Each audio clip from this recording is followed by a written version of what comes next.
அத்தை, என்னோட பிறந்த நாளைக்கு உங்க பையன் எடுத்து கொடுத்த சாரியை பாருங்களேன். சேலையா கொண்டா பாப்பா. நல்லா தான் இருக்கு. பிறந்த நாளைக்கெல்லாம் சேலை எடுத்தா குடும்பத்தை எப்படி நடத்துறதோ. சரி, விலை எவ்வளவு? 1500 சொன்னாங்க.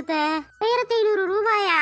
தீபாவளி பொங்கல்னா இவ்வளவு காசு போட்டு எடுக்கலாம், பிறந்த நாளைக்கு எதுக்கு இவ்வளவு காசு போட்டு எடுத்திருக்கேன்? அவன் தான் அவ்வளவு காசு போட்டு எடுக்கேன்னு சொன்னியானா நீ வேணான்னு சொல்ல வேண்டிதானே? அம்மாப்பா, நீங்க சம்பாதிக்கிறீங்க, மிச்சப்படுத்தணும் செய்யணும், உங்க இஷ்டம். இந்த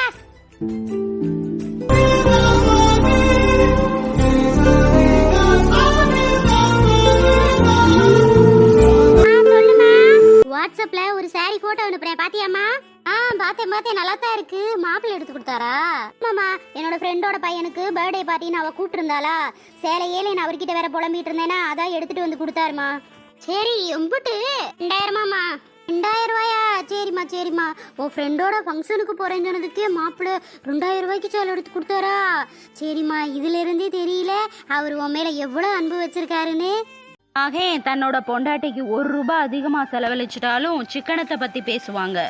இதே மகன் தன்னோட மகளுக்கு 5 ரூபாய் அதிகமாக செலவழிச்சாலும் பாசத்தை பற்றி மட்டும்தான் பேசுவாங்க.